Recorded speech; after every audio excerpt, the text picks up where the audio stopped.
someone is quietly draining real gold from the vaults while crashing the price on your screen. In the last 10 months, 31% of all deliverable physical gold has vanished from COMEX. Gone, removed, shipped east. And yet, the paper price just had its worst week since 1983. That's not a coincidence. That's a heist. And here's the part nobody's telling you. The last time gold crashed this hard, it wasn't algorithms or inflation data. It was Middle Eastern governments secretly liquidating their gold reserves.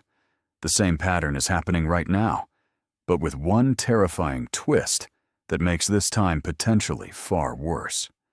So here's the real chain of events, not the CNBC version where they tell you inflation hot, gold down.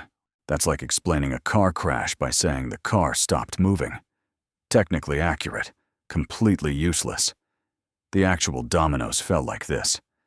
Military strikes hit Iran. Iran retaliates. The Strait of Hormuz gets disrupted. Tanker traffic drops to near zero. 20% of the world's oil supply gets cut off overnight. Oil rockets past $100 a barrel. Now you'd think the Gulf states would be swimming in cash because oil prices are sky high, right?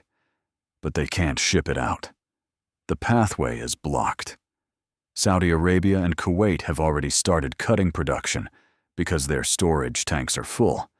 They literally have nowhere to put the oil they're pumping. So what happens when oil revenue stops, but your government still needs cash? When your currency is pegged to the US dollar and you need dollar reserves to defend that peg? When you're funding mega projects, building cities in the desert, and paying for missile defense systems? You sell the one asset everyone will buy from you right now: gold. Saudi Arabia holds 300 tons. Qatar holds 115 tons. These aren't small numbers. These are massive war chests being cracked open. In 1983, this exact same thing happened. Middle Eastern oil states couldn't sell oil at high enough prices because of a global oil glut. So they dumped gold. Gold crashed. Everyone panicked. But the trigger this time is inverted. In '83, oil was too cheap. Today, oil is expensive, but they physically cannot deliver it. Same result, same desperation, same gold liquidation. Now layer on top of that what Wall Street did next, because this is where it gets ugly. Throughout 2025, retail investors poured over $70 billion into gold ETFs. $70 billion. And not into simple boring funds, into 2x and 3x leveraged products. The ones that feel amazing on the way up. Gold rises 2%. You make 6. You feel like a genius. But these products have a design feature that most people don't understand until it destroys them. They rebalance daily. Price drops. The ETF sells automatically.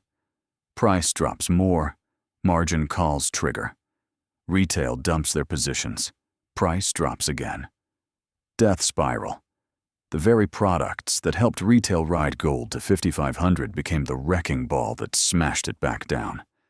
But while this carnage was happening in the paper market, something completely different was happening in the physical market. This is the part that should make you pay very close attention. COMEX registered vaults, that's the actual physical gold that futures contract holders can claim, were sitting at 24.25 million ounces last April. Today, 16.7 million. That's a 31% collapse in deliverable supply in less than a year. The gold is leaving. Who's taking it?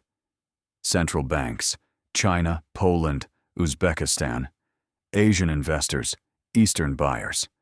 They're watching the paper price crash, and they're showing up with trucks saying, "Thank you for the discount. We'll take the real thing." They buy cheap paper contracts, demand physical delivery through the exchange, and quietly remove the metal from the Western banking system entirely. While CNBC is telling you gold is dead, the people who actually understand money are loading up on the real thing at fire sale prices. And here's the terrifying math that nobody wants to talk about. When those registered vaults run low enough, COMEX faces a failure to deliver. If everyone demands their metal at once, there won't be enough physical gold to satisfy those claims. Cash settlement. They pay you out in depreciating dollars while they keep the hard asset. It's a wealth extraction machine. This exact setup has happened before. During the 2008 financial crisis, gold suffered a brutal 35% correction as institutions desperately liquidated paper assets to raise cash. They flushed the market, shook out every weak hand. Then gold went on to hit record highs for over 3 consecutive years. The underlying mechanism today is identical. 4 forces crashing the paper price simultaneously. Algorithms dumping billions in paper contracts. Leveraged ETFs forced to sell by their own math. Margin calls cascading through the system. And sovereign selling by Gulf states running the 1983 playbook because they need dollars and can't ship oil. But the physical demand hasn't flinched. Central banks bought 863 tons of actual gold last year. This year, they're projected to buy another 800 to 1,000 tons. China isn't stopping. Poland isn't stopping. The de-dollarization trend that's been building for years just got rocket fuel poured on it. So what actually matters going forward? 2 numbers. The dollar index, DXY. If it's above 100, that's pressure on gold. If it drops below 97, the environment shifts dramatically in gold's favor. The 10-year Treasury yield. Above 4%, money flows into bonds instead of gold. Below 3.5, gold becomes magnetic. The moment the Fed is forced to cut rates, whether it's a recession, a credit event, or simply because the economy buckles under these interest rates, that is when this entire dynamic reverses. Hard. Don't watch the war. Watch the Fed. Watch the dollar. Watch what central banks are actually doing with their money. They're not panic selling. They're accumulating. Here's the uncomfortable truth. What happened this week was not a verdict on gold as a long-term asset. It was a paper market event. Algorithmic selling. Leveraged ETF rebalancing. Margin calls cascading. Sovereign selling.